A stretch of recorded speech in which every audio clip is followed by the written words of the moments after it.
ene yawada February bosom ni de to so de no nsia ba bia wo bia ne yamo ha mo akwa asaso mo adwuma ebraso se omamu ni amawodo bi so nsam a ebo patabre se paso che omamu ni amanfo nkro so a mo mpetre pene mpatra pa magia tum ye ba na ye de ba besom mo nsam no do so na poso ni se de ECG for de nkremu ba se light bill no a awuhuru kosoro ye to credit ya na asasesi ya no se ye se niema amanfo di sumti a wo mo eyusuo no nyasam ketwa ECG nsem ya betodwa se won mo afre butupuru hyamu na afi won matrase adwendwen ho Owia TV nsem twefo edem be komrase wejefiem ni yakwa akwa de property esi ya tafo pankro no mrase wejani and speaker of parliament ka de comedy boom wo mrase wejefiem ho ogopio moment fedo mantema betodwa se dwumja dwumaku a ekobbo modern akodumja won mo hyan a wo de kono so eja atom ye tete se DVL mpanimfo so mo kwa abroche na boges no a wo mo tete abroche no makwa driving license amo mo abra Ghana for de wo mo enyenwiye ne DVL mpanimfo de nkyeremu ba echechero mu nsem mu ye ora ononyamfo gidiambo akose nhyehye wo fra abade abase ode beto efuma ogudie no akra no we die eye Dr. Alhaji Mahmood Bawumia wu when you afufro pinwa ni akeke se ne se kase ba bia wo bia na bia ye ba ne de aba besom wo emopa fie omo ene de super premium ene premium rice abadwa so no na sese wo bia edi awie se wo call lunch ya na se mo na wo kwa akodi a se ye mutuo se ye wache se ye fried rice se ye jollof na wo kwa akodi a pese emo na wudie no eye super premium ene eye premium rice ni bi ena wudie edepa opese yintiante a ebe ni sama opese tasoso a ebeta ema ne also didi bia no wodie di amano akọ square dwabewura bank so ese o ma bi o mapono ato no ma mo bibia bosia no mo guso o mo de ma na sese ebia wo sika bi da baby wo sika bi da bank account bi mom ne yen hyeda ensi ho unya interest bia wo so na tetea ne etiti sika no so a dwabewura bank se fa sika no ebeto wo mo ho na omo hweso yi ma omo hweso no so no omo ebe make sure say interest ya esefata so no omo ede method akra no a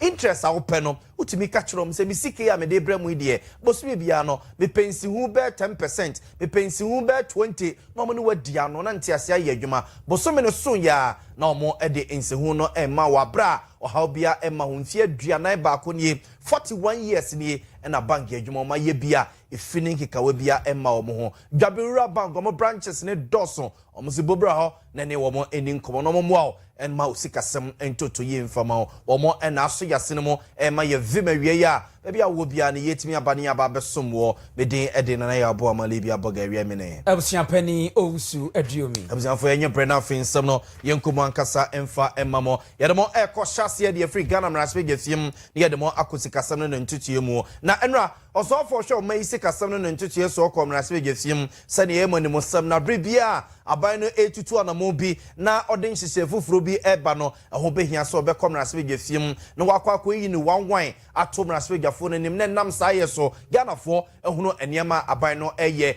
de afọ man nkyekire ni sikasem ho na mso ma so for sikasem no ntutuye so Dr. Kaseɛ atoba force na nra komraspe gefiem ekobrobro nsam so eche mraspe gafio ne mu onomo a na ọkyerɛ sɛ aban hyehyɛ fufuro bi eba sanhyehyɛ no a eba no ebenam so amya to gold a gold no ebe boa ma yesika no ho ayedene mekoba se bia ene dollar ne kwa kosia kai kura no a dollar ne mane nkoye dollar na euro no so ma cedi no nkoye euro bi na pounds no so no empampam no mane nkonkotena kwa nemum yesidi no ho be dene na one ne mfefo oko a wonya hode ene o mate agina sa dwumadi o se aban ato dedin se Ghana Accelerated National Reserve Accumulation Policy na ode ebasese o se benam saye sokra ma de e friend say euro bond a enam so me katwetwiri die ababeto my Ghana so no sa ka na da honom no be 1.5 billion dollars no abeyeti matetene kakra so kakra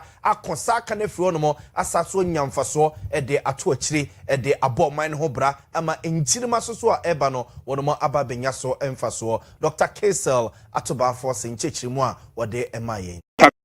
In the last 8 years, the Bank of Ghana has relied on swaps, sale and buybacks, and other short-term facilities to build reserves. This has been done at a very high cost. In 2022, 2023, and 2024, the Bank of Ghana accumulated reserves of about $3 billion United States dollars, $2 billion United States dollars, and $650 million United States dollars, at a cost of $615 million United States dollars, $476 million United States dollars, and $67 million United States dollars, respectively, through swaps and sale and buybacks.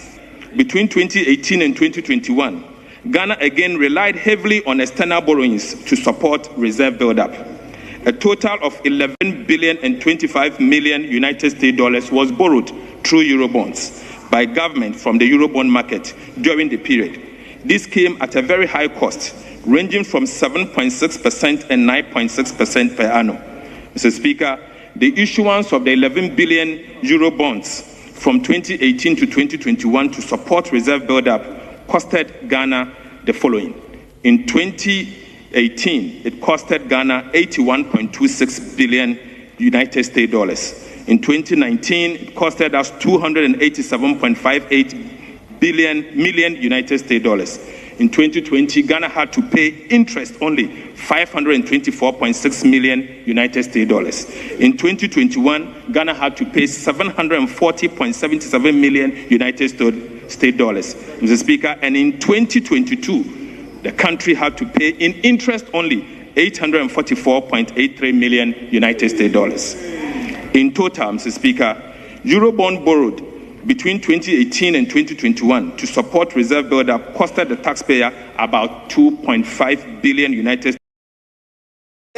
Dr. Kaseɛ Latoba Force no ye mranse dwani o mranse gefima desia ewo adwumako enye nese mabato mpesua so ewo mfimfim mantemo no akro no a enesa so yesoafo a ohwe man isi kasam no ntotoye so we ye mranra okọ mranse gefie mu a na enhyesi aban ne de ba ne mo de gu akwam no okọ akoboboso akọ chichim e de ache mranse gefo no wo kire se every 2017 e de beti 2024 ye kokoto aba no abanda da na na wo ho no mo a na mampani na nado dan kwa kufu ado wachima pese be mapo ada na odi animu no na ye twate sesem nko a ena no mo de o man ni sika sem efa so no ne ka ho e ma twitwiri die be ma e be mini wo man ya enei wo mo efa sa kwan we so no makosa aka no e de every ho abusianfo ya da so wo my Ghana mra shebede fie ebra Dr. Kaseɛ atofosia oyo man foto samfo na no si ya ena ononyamfo Gideon Boako Tano North mra shebedwani enso esomu wose de ade ne dan se wamfa nto a ya na efrito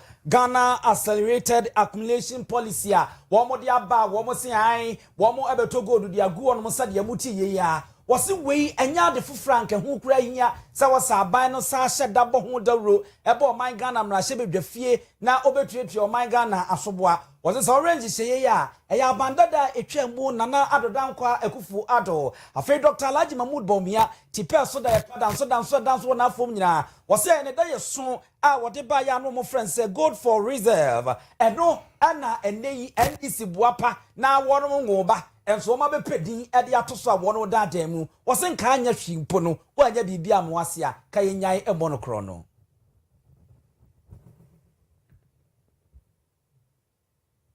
Mr. Speaker, the Finance Minister has stated that this is the first time Ghana is having such a bold policy. I wish to differ in opinion that this whole policy hinges on gold, and it is important that we stress that the policy to accumulate gold to shore up our currency and provide other benefits to the economy is not the first time we are having such a policy. In fact, as the Minister is aware, somewhere in 2021-2022, the Bank of Ghana embarked on the Domestic Gold Purchase Program and the Gold for Reserves Program under the leadership of the former Vice President, Dr. Mahmoud Bawumia. It is this policy that has anchored our currency till today. It is important that today this government has realized the need to increase our gold reserves and therefore is coming to Parliament with this policy. This is how we should govern. And Mr. Speaker, I wish to state that I would have loved that when it came to the point of having cocoa haircuts for cocoa farmers, the same policy should have come to Parliament for us to debate on, as the Minister is doing today. Mr. Speaker, it is an undeniable fact that Ghana holds a strategic position in gold production in the world and Africa. Despite this, the level of Ghana's gold holdings is quite anemic relative to the Total Holdings Institute. And therefore, it is important that as a country, we make steps to accumulate more gold. Wedia Miss Ramiko, Yera, a year for the Sam for William Dada, Sefi jumping near Dionubako and Dr. Alhaji Mahamud Bomia and my Ghana Kakrabia Bank of Ghana, Edison Jeba, and Nuna Mao, my Ghana City, no, Ejan and Namro so Pampi, Besina, Womania Faswa Eti, Yenea, Mabefia, Gombeke, now Senka Koko, Boya, Mokochan and Anmokia for, and you one way you pay, now send no son Quamodeba, near Bobo, way a ton or not, Rashebi Jenny, Ononya for Gideon Boaco. Yegusua the more Mrasweja Fiemwa, na Enra Sosweka de, and Camrasweja for no Eddie Boom, and what Mrasweja Fiemwa, Monina, a Aswafo ya. Eya ne mpempi omota frefre wonum so bomra mrasebegya fie mu no mesi bibi nche mrasebegya fo no na mrasebegya fo no ko wonum empesu ahodo so a omatimi akwa chechem de akere omade hye so o na no asoafo no ba ye no soafo aso masimi kobusa no se nkomo we ni obentin ede no moye de afa ho ntisa mote ho asem a na eyemia nti enra asoafo no kwa no omo ko mrasebegya fie mu no na kese ye nsembisa ahodo a na mrasebegya fo no binum achorchoro ede ato wo machi a na wo so mo ekoko yi ya no na enu bi na mrasebegya ni owo mrasebegya fie ma de hye a wo tafo pankro no abato mpesua so wo asantemantem sei onabo eko Vincent Asefua ekoko busa ya wiase na kese eka de kokko no kosoro manka wone eye mrasebegya fie mchi amehene a woto wodi kan komo ya ede abomum ene se okobusa asem na asem na obusa ye no a osoafo no eyi ano no na ofise enyiano a osoafo no edema ye no ansene ne tirimu papa anye ne de enti na ho behia se osaso ebusa kosen a etoso mienu na se osoafo no ebehwe no wayi na asem na no eyi amana asene ne tirimu a waye ne sa edi amana na obusa ne etoso mienu no na speaker of parliament ya no ote adwam sa abre no ono abo benada hiafo a woye mrasebegya ni owo mrasebegya fie ma desia ewo akachi south abato mpesua so eye se omma kwan ma ono abo eko Vincent Asefua ensa so emusa asem no ne mpre no so eno na ono abo eko Vincent Asefua so ehun ne se kwan bi so no speaker ne ya ka ne kasabo ase wa bra asem kro no ehia Ghana fo pinu a enne nkeka de komo ya de bom ewo mrasebegya fie mo no ne yenko hwe de si ye pa. Any further question? Mr. Speaker, no, I have. If you don't have a further question, Mr. Speaker, Honorable Minister. I have 3 supplementary questions. No, yes. hold on. Please ask hold on. if you have a further question. My question to the minister stems from his own answer. Page 62 of the answer that has been advertised in the order paper, which answer is to the effect that when I received the question from the Honorable Vincent Asefua, I wrote back to Parliament through the clerk to seek clarity and specificity as I was being asked to answer questions for government organizations I do not speak or do not work in. My question to him is that, Mr. Speaker, you need to protect me. The minister cannot be evasive. I am saying that this is a Facebook post. What is your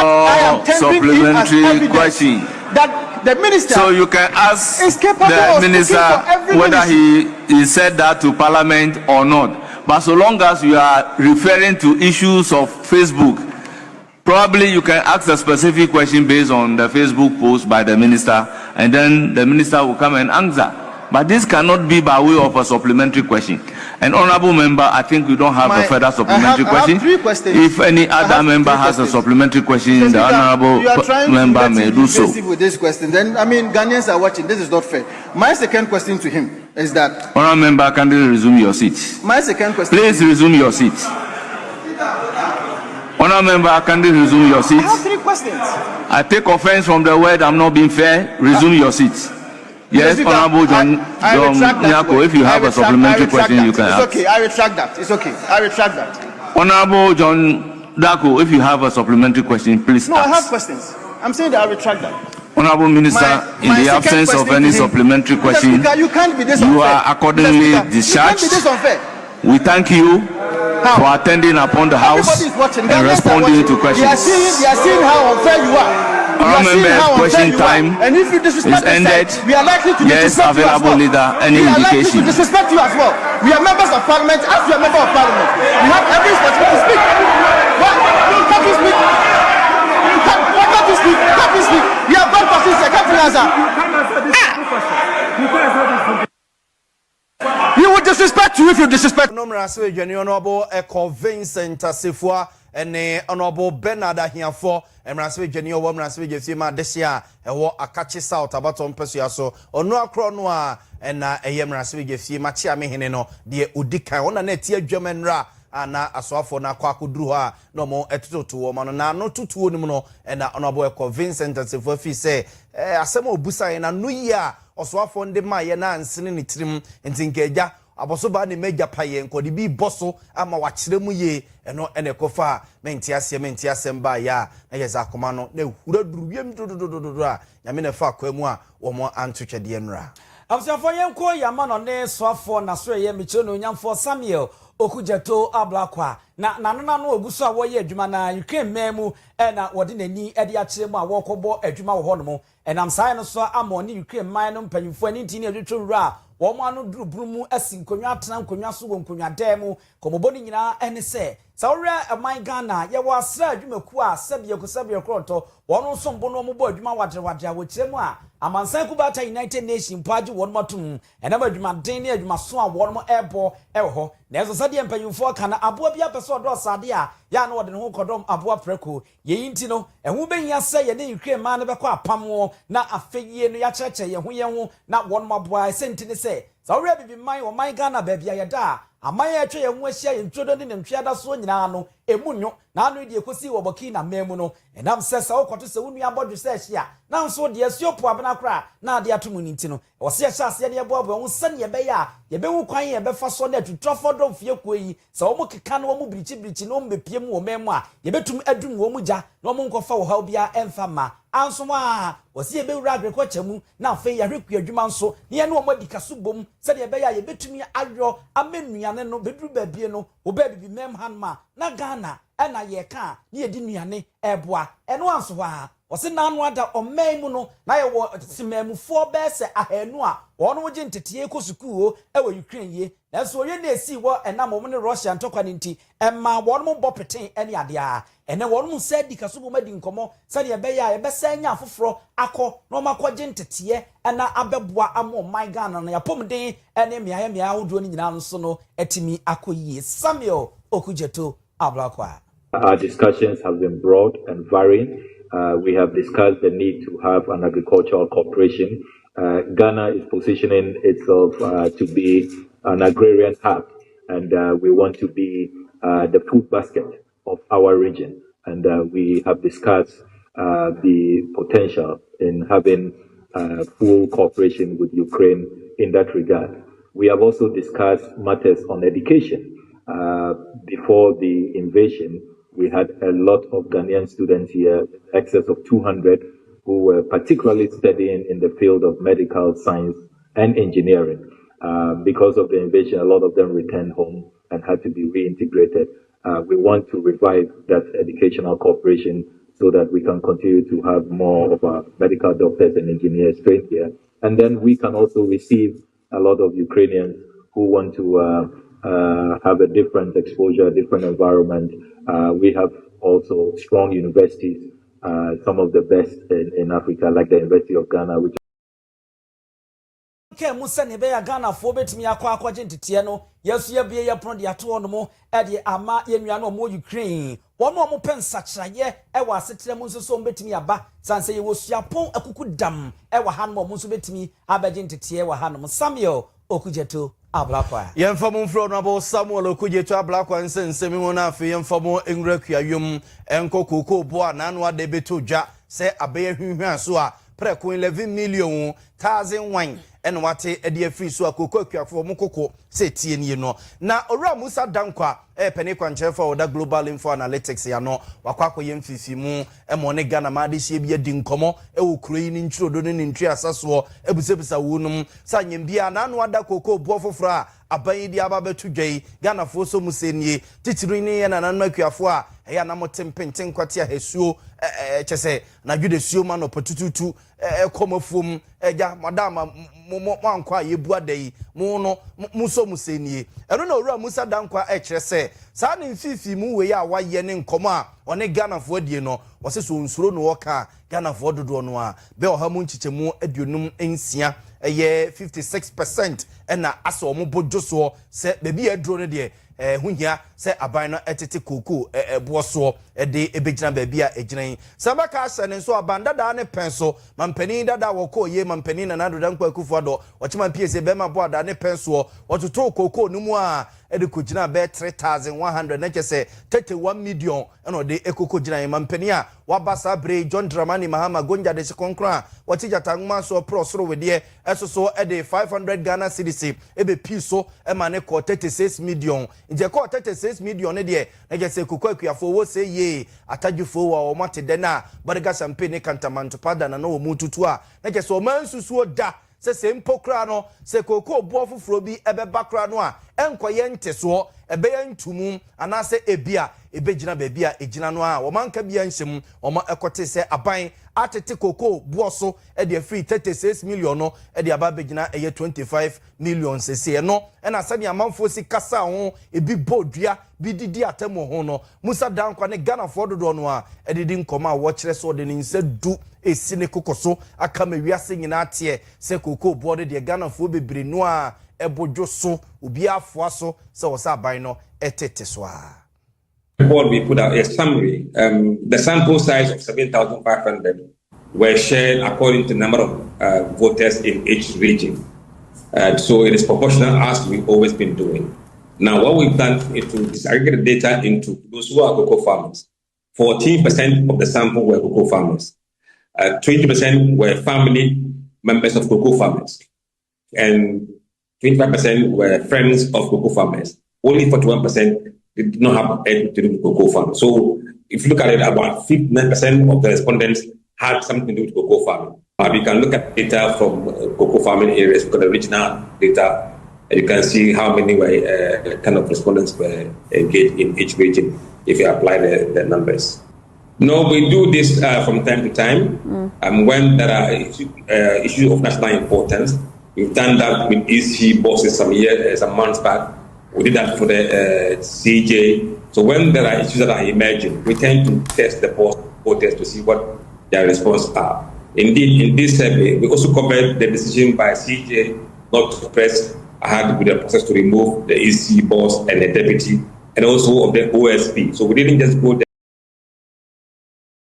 Musa Dankwa wana yepene kwa nchefa wada Global Info Analytics ya no eyekobia enhye abanse nenso agya ensemu edi ade ncheche ebo pata bebrese pasoche wo mayimu a eja obi ade na no tumbie no eya no mososo de oma no tumbi no no de oma no pipiripi ne ba betumu bia ya ne mpempi no ano ombusebisa Ghana for to Ghana for no ne Ghana for edidi nkomoje oma dwene efa wansa na somo ebeka bia wonoma akabia no eno kokoye edefa kuku bo fofra abandi aba betu gwa ho a wo kire se o Ghana for dodo na se ne yadwene ye se obi abu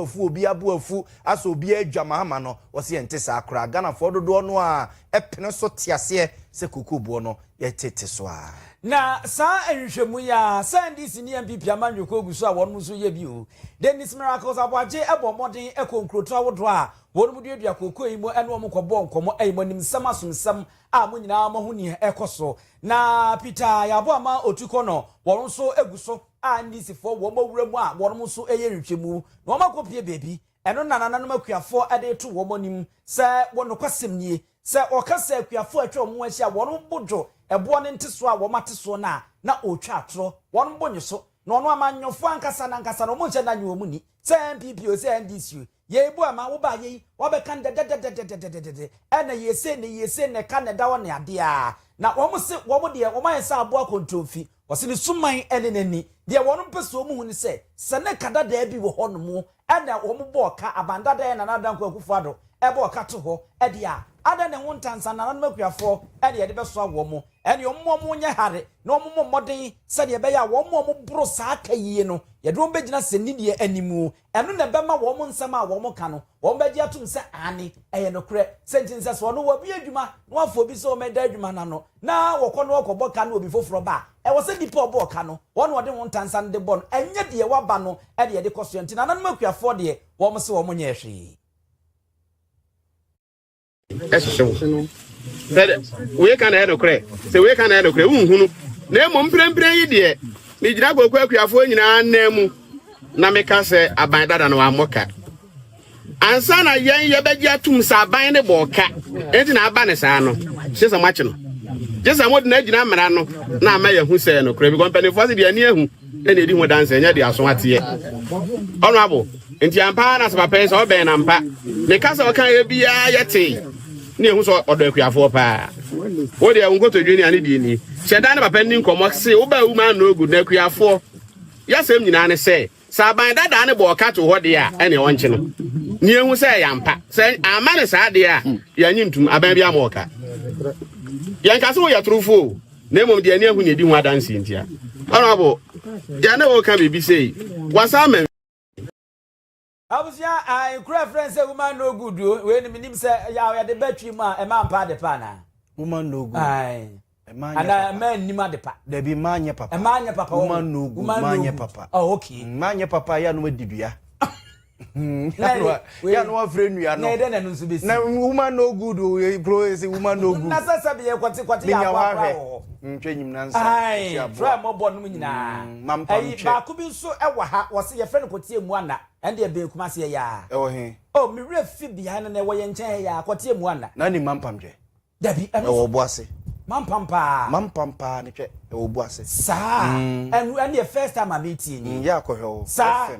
wow e kotie mu ana nso ye kama pa na me classmate ba ko ho na no free Abigail ai kotie mu ana enti we woman no good o e ho e na mote se owura yi e kasa o di face controversy di suman ene na nindi se wo mo se kro no abamu a wo mo nchi nipa no na wo mo nya se wo mo de ho asotwe no e ma nananom akuafo yi abuzian sa fe no aba beka ho ani ye ka wo se Owia TV Owia Prem to bre kase na ja wasoguso na wade guso a wo hwe bie no wo yi se kase ye twagu Owia television so a uko social media handles no a Facebook Owia TV, YouTube Owia TV official ene Owia TV a kase no eyi achia ebum pempen ho sa so na TikTok so no Owia TV official uduru ho no mo a ye kase edi adencheche ho no nsam a ye buruburu so betimi de wadwenche no nsusue abia ho no yegusu a ye be kase ne se kase no de emamo no ye bekenka madwenche ne mu nsusue de amamo ye nto akase no so na ye fomo enkonsem fufuru mfiri koku nsensem no mo na ye fomo nko ECG fo akache bemre kakra nie si etie fo pa atwede ampo nyankrompom ba se yadom a ohatam no nkubachi otuturubo nso to nso ba wi obotantimo a ori afa dum ne mronkum jirema tata hira mo ebe kai na mahye ne nso nam de moni atoto fo mo a Ghana fo kasa pa titiru ene ye light bill ye no kura ye use prepaid die just a prepaid ye nim dia na aba betena prepaid no so auto credit ye guso ene se wo da ho aba ene se esa eye bafu o se ya motia na abegugu meter no so a obi antimi nkyere se obi susu na akobo ya duo just Ghana fo bia ne wono mo a wotimi akire mu enam so ema na anokra mbeka ya osofo a ono show man ya wan ne ho nsansam so ora John Abdullah gina pokra akwate konomuti bi so mo he no man konomti ne mum omo nko fisi mu ne due mu mabe mu mesi bibi nkyere Ghana fo de ntia ya light bill no ekokosoro na prepaid ye togusu a eni na anu ni nansa emfa no de obetobia no na hwem na ekosa no na ene ECG mpanimfo de anu yaba ena no pai oman ni yadubu ache tenase ano ma wiase nyina ache ewo adechie dwumagie so ewo Owia TV so oni owura William Boaten a ohani amansa di nkomo ma ECG adwuma no kokodi nkomo na oni papa yi di nkomo no ene wo che se ECG fo no omsuso omo de omaso atoto fom edidi nkomo a na de omo hunu ne se de ama Ghana fo pinu a light bill ekokosoro na prepaid no so yeto a eni gina na asane ye se Ghana fo pinu omo etwoya etwoya ne nye oye baako benfie dunie wonye bio eno so ma light bill ne kosoro pa biam so so bewuro obi dem kwabrane eni e fridge si ni dem no chen se wa bie mo kire dem ho se bagaya ene si dem ho no mo a niam nyina bi gum eno so ekun ye pa eno si TV boyi na yire ne dem sengiri wurumo TV ebomu no sa TV no so nkane a etwe na enya asanketo no se enne so no nipa aba ya akwadwofo he se yekosua kra no wochi a yesi bibi de air fryer wato bi esi ne dem eno ode bechi kosua no se ye nkwan kra no wo ya yesi se omo fra bibi se rice cooker he omo de ya benkwa nyina dem ho yosi ni nyina ka ho bi ena menne amanfo sori na yan ye to prepaid ya nasa ye to prepaid ya nasa na zubewura ne dem ho no bi wo dem ho no ma ne nyina asoso no eyenkane akoro ya e na wo de ye adwuma owura William Boaten. I said this time say uto more electrical appliances ko kan ya wo fie ho na wo rutu a e ma electricity bill etumi koso and e be koso e san say ye promotion ya de na akota many a time no ye to e bi our television store akota kese and now all things be cool no ade ne kese na auto no say fridge kese television kese consume more electricity e bi to air conditioners into start to air conditioner be kan wa and so funny said to see the fun there be the consumer basic one require 500 horsepower. But so you air conditioner 8 hours spec crana with the short time for now with the tablet 600 Ghana. So you see 8 hours a day. But you need and the home come into Niama over to be useful a man is the cost. We are talking you know and the duration of the usage and probable use of time. Nti ekọ Christmas said the holidays ni ade ko new year mu na nkwa ande bufi bi na nipa no do so na mu bufi ma de bebre a obi otumi koso me kan no so tue mu se obi koso ye wi bi so e wo ho a na ebi a nim de ebi a na be bi o wono na electrical because enya problems ada ko fa ko Facebook ya ko fi akwa hwe ko na e kene ade enye adwuma nti o fault current wo fi ho because of the poor wiring or effect on the consumption and no fit ko and I can say, you feel the year, and I hear customer service. And you know, a beer now will meet corner. A beer based on outrageous bill and outrageous purchases now. What the cabo so. Yeah, owura William Boaten and yet in Kewayamra na anopelma hine yedu boachi atena se mawiase nyina che wade che adwumadie so ewo Owia television so no ne di nkoma obobo sansemi eso se etoda kwabrane air condition siso anopa agisa ade ache ne siso ene ewumra dem air condition siso sa no no de mo so agu ayi yesi efene say rice cooker mu na no so siso na rice cooker no so mu gumu no a wo ya anwamo no na TV siso TV siso no na tape so siso a ebonyum na ose kuta ne phone a wo hwe TikTok so wo hwe TikTok ba ku ya ye ka aduane si ba the problem say microwave na microwave so si baby na air flyer no so chikosia na chikosia ye uya wa ba be su say o light the bottom o the rice kana ya be kwai pen minya e bi dade o mediaye kama ho ye kama say o de akaba nkun so pen rice cooker wo de kaba nku o de ohonomore no wo fom sani ebe ya ento abenti bomodin se ni nyina nane e wo fom aya susu fa nsuo no na mumpi etu wia na de seso de se de wo no amo no no waka atum wo ho ebegike no be connect adra no wayi ensen no pacho phantom agugu fom na wo de asiso na de bankuta na twini wo fom adane wo wia na de nsuo kakra de agu ho na sa apagya de asi ade ni no wasa akata so ebuwa agika sa apagya dane no na sa fa nsuo kakra gu mfasi so mre biem na ben o ma me aye choba pe na me a me che choba operator me di yepa dentro so awsia yanku yanim ma won ye mfama mo na eno na Public Utilities Regulatory Commission say wa kire mu se won kire mu putupuru nhia mu won mu nya aye Electricity Company of Ghana won no mo kwotena dem asinkonwa so no mo dinkita ho na won mu se de ensam no ne puma sibre esitie se de Ghana fosi su ebo sujetire no ano odin pa ebi kura ye duabo a wo mo de boro wo mo wonu ntimi ntanse no wo mo nhwe ha sanse wo mo na ya na wo mo hwebu yi na wo ma cheche na wo de amankane adwumakuo na wo mo nso de ko e de akomo o manfo na mo se botaye ni bi ene se wonu betena se no mo di nkita ho na wo mo hu senti potia ene sa wo hawo ne ba e de na akoba nti no mita bubo obofie no edwane sa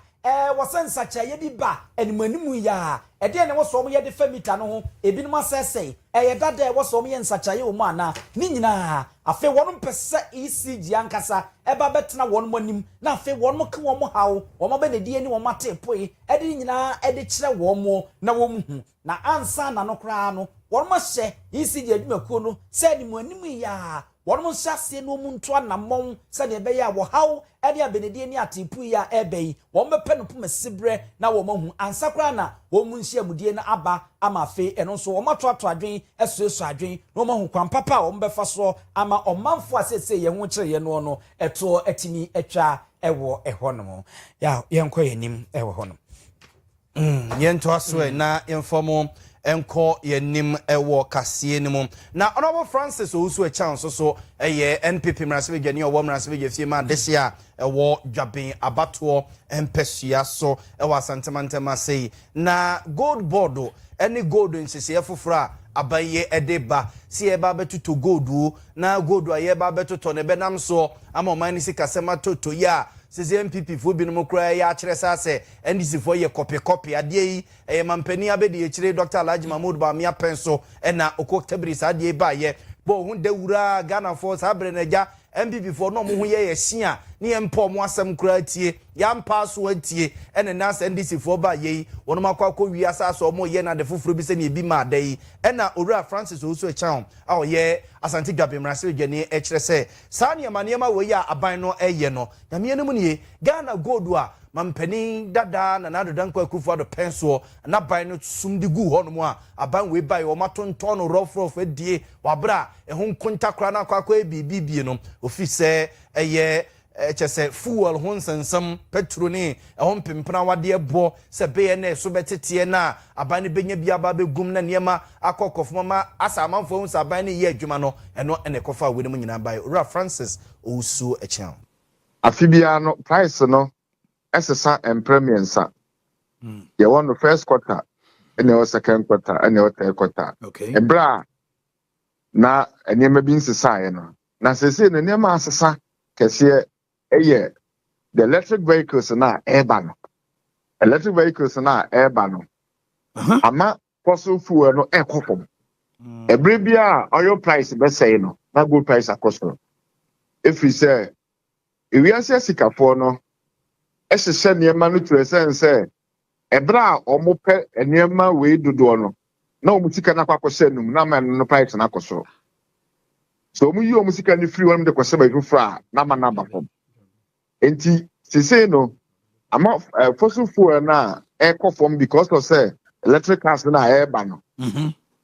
ama enipa dodo na yi omusika ewiase sikafo no yi omusika na free oil no side no more. Okay. I'm about to do the solid money. If the solid money no any gold na sabi yehu na yeton. Eti ama we are see the padodo no you so no than say yeto. Honorable Francis Owusu echa omrasebe jani owo mrasebe jefima desia ewo Asante Dwaben abaton pesua so ewo Asante Mantemase absia yenko amano so na yeni Yera Samson ade waben ewa woni ne ensemu yeni nkodi nkomo yenya nente se anhwa petro ebo no ebekosoro wanchim besemiensa aduonum enkono ekiripo aduonum nkono na afa diesel so wanchemu baako aduonum emienu Yera ade yemo hamo akwaba Mejoso ade na akobenti a abeto dwase form yi ebo betimi akosoi Mamentia otiefo wie adwama so ebo fa ho no apagya ne mu kakra na ankra baako na $70 e say na cost $72 per barrel nti no na ama say omo kraba no so no pagya mu kakra se de be ya omo betima stay in business na ye pebia makopo dia be nti world market price no na apagya mu kakra nti ye hu sa increment we say beba on the 1st of March say a $1 na etoyi na sese nka omani sika no nso sidi no ene dollar na ekodenden dia wo buruni enka ezuzu se nka entumu de enya de anka ebebeyi eno nso sisa ekire mai yes sidi no ahoɔden a enya no kwanti na ma entumu na ba na aketu abi no se nka de se sidi no wo fama nka ebeye entumu kese ene de ama it is what aban we ba otini manage sidi ni ye no petrol no say ekosoro kwa na between 10 and 12 cities ebia akosoro kese kwa the worst case scenario no 13 cities eti city na ho ode no yade a etimi aboa a maintain no ama yenru the 14 cities marker na once na ban we be fanti city na ho ode no yade a very good sra ban sem onkoso no miemiem na etimi mboa mafa ho no enwo ba bia ewo na etimi so tomato bi enti ebrekro na no de na akobenti na mframeja gas de eno nso eso 80 but of course me say enti eno ano na de na akobenti a ama mframeja gas eno de ebo no eso ebetumi ate gas no demand for gas no abafom because who say gas no emrofo no issue gas no kese pa say awani ba omo de hiti omo dan by say no omo free winter ni munti ama the demand for gas we demand so no abafom tina gas na bo no so ate no menya na ko sa wrese na esi koyi a eni da so bi wo ho sentumu no be ko soro sa na se eso betimi asate abafom oh eso betimi asate demand so bo no a na fa akum ko so say no ho tum say eso betimi asate e dia ba na so ete ba asem there is a seed na ho ode no apagya no na so te e betekese ama aya single digital di ba na seed na ye to no e betimi asaba ka bia ye fi June July mu okono eso betekese pa abafom oh na ye say ye ready mu say June July kita wonzane aye o mobo so me ne de eso betimi asate aba bia single digital ni biem yes eso betimi asate aba single digital samse medase ene adaje wonyade Owia Kaseɛ let's me that abusuan Samson ade wa ben awa woni ne ensemu wo no ene ni kodi nkomo efa fom ho a yenya ne ntise entumu ebe ye na emopa fiefo ase omo na de premium ne super premium rice abadwa so eno na ye di a ewie ise wo di bia bonso wonim aye sere ze ya nkyere wade fon ya kyere wade papa ya wadie edi ho adanse premium ene super premium rice mesi ye mo aduane bia emutu anwamo de ya na mpepa titru ene de ata no ya na manije ho o jollof num ne wache ne fried rice ne ene kra de mo yellow rice mutimi de colors bi esesa emo no color no ama ne ye kama ne nyina pese wo ye bie se ni padom aduane na wo ye wabusua wo yire no ma ne ukununum awadofo bi ba besraw ena wo pem a wo benu a enwu anim ase a me kamfo eye premium and super premium rice e de amount hey restaurant num and chop bars ne hey bebia ye aduane bia no wedding ase oh ene ma wedding ase jollof ye de ne jumping so ye bean oil no like say wo de aye ncheche wa no wo de chinam wo de chikosua no wo de chi stew no wo de cheche ne nyina awie na otigu mu no so a na je say asquare anwa we so no enye amanfo bi anwa a wodi a na asa obofuno na giregyina obo no we esane kama he enkofa ohabia emfa emron ye de yami tomato paste so abedwa so yami tomato paste no wo de yen kwan wo de yen katenkwan abenkwan lai super kokonkwan o che say enkwan bia stew sam de o say o de yami tomato paste no na say wo bia e de eye na duane say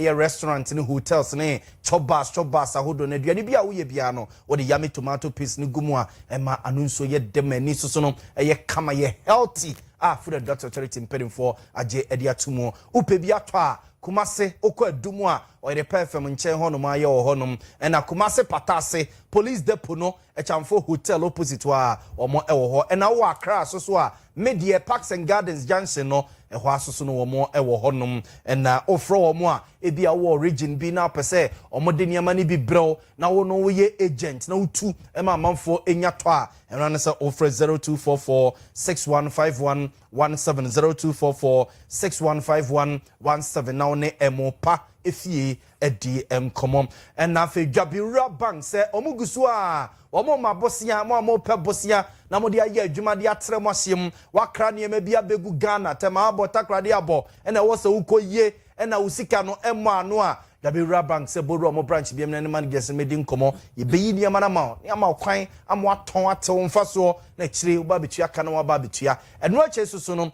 wo sika bi da ba bi ena unhunu de wodi ye bia bank ye da ho no wo mo tete da bia ye tew wabra ye ma interest bia dwabira bank se fabra na fa beto ye shares ni bi na ososo no yesese omo adwabira bank eye omo de a waba beka ho afeso ne ye adwuma adwabira bank so de afi bia ne wono mo ye adwuma omo enya mfaso yesese bangrafo na ya momo emfaso a omo also munya bebrebe na say what they essing na say bia fixed deposit sembi so ho na pesa wo ya ope bank ya mfie aduanan ba ko 41 years nie omo adi omo ho ni bank adwuma mu a usa dwabira bank wa wunya bank bia fixed deposit ani sikasam de fa ne nyina ebeda omo madache entinom susu na pesa woto a na nyina dwabira bank se omo branches no edoso Ghana fa na nyina bora ho ne managers no enkodi enkomo anasa wo de efra wo mum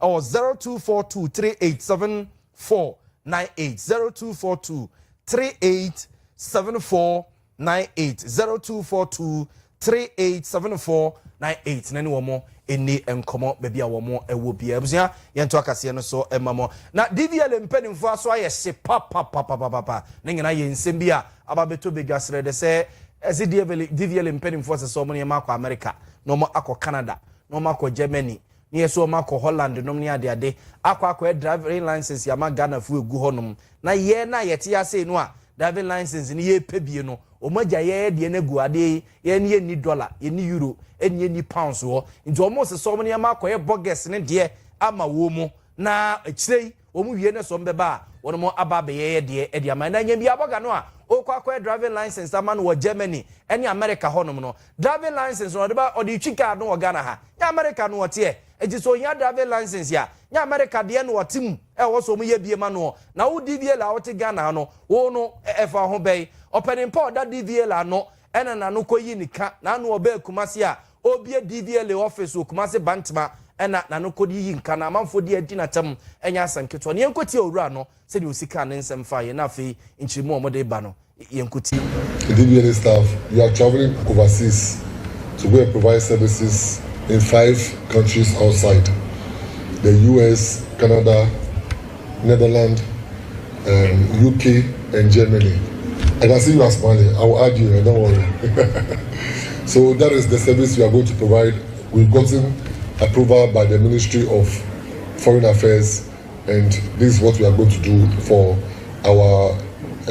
Ghanaians staying abroad. They don't need to come down to come and renew their 1-year license which has expired. They will be there and we'll be doing it for them. We'll provide all licensing issues over there for them without vehicle registration. Some of you Ora Julius Nikwe Nati one epene kwanje for that driver and vehicle licensing authority etwenity friend is a DVL ano enana ocheche sansem we yamra no abakumasi abonte so bantama Kumasi Kukuru nenso Bantama ne penny na obie DVL office foforo no e Kumasi Bantama na okoka sansemi na sɛ amanfo asie di natamu nti no omo di nkyirimu aba omo se da bi amanfo nya abotre enye se bi a DVL fo jai driving license ya also mde ma Ghana fo e wo Ghana ha sei na to amoma se so omo ne ma akotrenetena burochiri wo se da bi entisa na de omo ye ne se bogus ni bebre wo ho no mo a omo tete aburochiri ho bebre na ba omo wo cars e wo agapade e wo ha oba osaso ba betwie na obu onum a omeduro no na ne license yawu anase bi kura no a watoka no na opeso de ba ne license semunti no na ase ne bada kwa ne den ne no na omodwene hu sie se omne atena ye a ehwe omayi ni amawodo nkita wudie won sensem so mecha foreign affairs ministry no edidi nkomo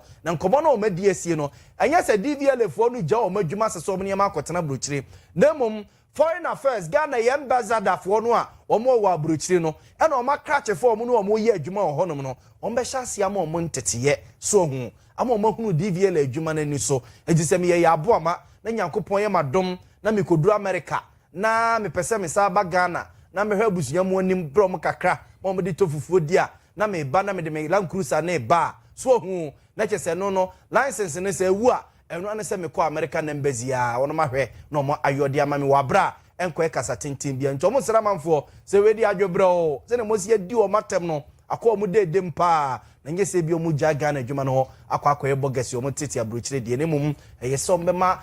embassy fo no o mo adwuma fo no mo ye adwuma na entete na mo aye bogesi ne de e de ama wo mu da be na be ko US no nyame ya adoma Some country na do be ya kwa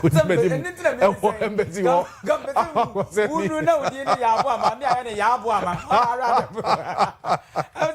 so na yengramu ewo egmesia asofo aseye na yeko na sofo abedi echi ononyamfo Dr. Clement Abbas Apak na wa park the bus no e de awura eje ntoaso suku mu ani amon nsem asese de asore na eji nhini ewo ntoaso suku mu eno no de atodwa se da bi o 1% ntoaso suku no eya akono emu dwo na omanfo anase asuafo wo ho no won masumdwu wo mo achechefo asumdwu wo mo obi a obo ama school koksu bia no na sumdwu no na ema school mu on ye kama emofra ni bebre ani abre a adesienti no mo ba ise won mo ba besua de nanso ka kra bi ewo mu no eniamo sam no won maso won mechi ene won nam a won mpese asumdwe beba eno no nso won mo ntena se ema nkate bone ba ko pe emefra be se duasa na enkonkose no eno nti wahye no de atodwa se won be ye eniamo hu nsem bia no de ene emra no so mu a won behwe amemra no nso do afa emra kwan so de siye akora ba ko edisikan ewo no nyanko ena mmemu amienu yese omo nso kwoto hye abayo ba ko so omo nyina nso ya chi won nti omo no emra no edi na se kura akra hayi West African Secondary School mmemu bi so omo koye na omo ne emema wa no bi ewo classroom a churchfo ekopam omo free ho because na bibie ni ho a chese omo wo in that classroom at the time omo ko bobo omo ho ena omo ba school mu ho omo de ma ena omo de be bru teacher for no omo so ya chi won a omo so stand trial na say the by Central Region school kwara was say omo ko sports after the sports no akodane war zone e bi tubo e bi kuta ma ne na asefo omo bru omo ho anka omo ye kuma kwara ba kumpo anu nso no ya chi enkwara no miasa from each school emra no omudi ide ya kai sisu ne se awofo omuntu omomanofo na ya ma a police for to me say school akwara bi eye de ensem fata wa bu teacher ni anase omo akọ sports omo akọkun na se echiwa enye wo school kono nkwa na esubetwa ba obekọ akodam osofo abedi eche ohwe nwumesia ensem so no nyamfo Clement Abbas Apak da fe yamfomo enko abefo contemporary de kwan so enne eje ntere ha je pataku wo mamu ne yefre no information communication technology na no ada na aba betodwa se aban ahye National Communication Authority yefre ne se NCA wo mo na eje ba no network omoma yetimi ka hello eka love hu nsam mo fon so a omadama na me yetimi di nkomowo ene ade se enene kire ya omo enyomo ntutu ye na abro so a yenwa 2027 mu de na Ghana de efre ne se 5G no na agentre ha ewo mayimu a eye adwuma ema obi a ene oka ene lo no soso na aduro eye befo na gese hello eho asem ne yeken na enumuo ena mpenimfo echese 2027 no na twedi ampo nyankrompon ohwane enane eja ede ebegu asase so a ama Ghana kwa menkroma Ghana menu mienu Ghana yede ye ho ede frequency kokko nsam wo no na omayi anyamfie edioson 70 years na ye 70th anniversary no a ye bedie so oman Ghana no aban ehwe ne mu se enu ho de na sa 5G ya ukwa amama ye tutumponi ade so a ahyase ye adwuma wo honom no na oman mu soso no ye de ahyase ye adwuma abroso kra no ene Ghana uchemu ha mu nchechemu be se edioson a ufa na je se internet no ye adwuma ntem so pa ne no ena nke ye kwa omano so ene opani kojo cheye amuakon akwakode enkomo wo ho oyobia wabini yepa yeni kan koti honorable Sam George Mra yeni kan koti honorable Sam George Mra na ochichim na ban niema omudi gu akomu a omogidi wa rehemu se enu 2027 no na yedru saa ebia. Our vision is to achieve 70% 5G population density coverage by the 70th independence and celebration of our beloved nation next year. And so the work is cut out for the regulator. You have barely a year to roll out 5G using both the wholesale model and network-led operations and achieve 70% coverage in terms of population density, not geographical. Population density, 70%, by the time Ghana is celebrating its 70th anniversary on the 6th of March next year.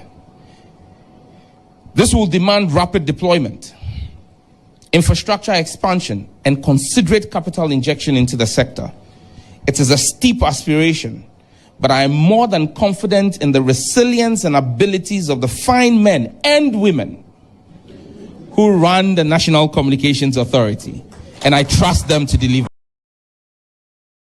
Go pram raswe Jenny Honorable Sam Nate George na yete ne nka no ono akora na saso ye soafo a omaye communication ne technology and innovation won sensem digital no ohweso na ochichim na nke ye penchiremu aboso ba ne magya paye nti no na nke ye penchiremu e wo ho a na nke ye watwene mu se ye ne owura kojo cheyi amwako a wabeni ye e wo abefo ne mai ho akwakodi ho nkoma busasa nyem bia ohoye MTN ne ye Airtel Tigo ne ye Telecel ya bi omo kirechire call kura na ya na ho den e ma ye 5G no wo betima ye si ye de afe eye niam na wo betima ye am ye timanya na eguso etoato ahoma na ye nyowura kodwoche ya ye ne bedi nkomo sabre de ye nto aso nko ye ne abso ye fie ni enchiremu ewo saplegu na ukopie mu a ewo tamale ne ntrodo ne ntwiada so na ni nyina yedum jadwuma ku ewo no omunya nente se wo hawasi eja ato ho no mo eno nti na wo se wo mutumi katenten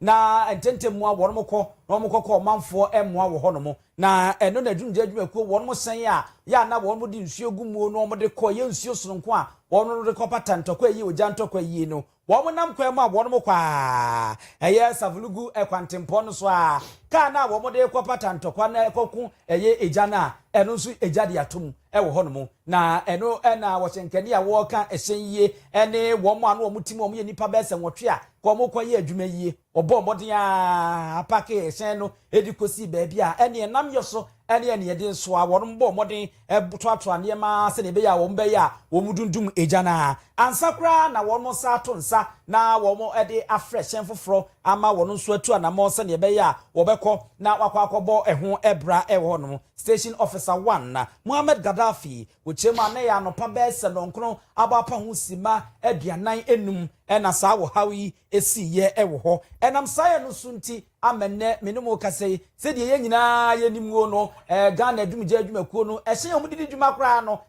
ho ka no ensam ye kenapa ena we nso akwa sei wo hoi so om se ene wokọ saa eye esemu mantifi emantem ho no mo a wo hawa wo mu ehia wo dwumje adwumakuo a hyen ya wo mu nyamfa ni dwuma na we yakọ ne de ene hadwene papa chese abehye won mu haw no mu kena won mu sese mpanyimfo ebekọ won mu emmoa abzanfo yemfa kase ne nsia sei na yen sore ma dwumadi aka entwaso yenua Filippo kwabre kasem amoka ye ho wo social media no so nyina ye da mo ase ose enchia enkoma ye ne baba ye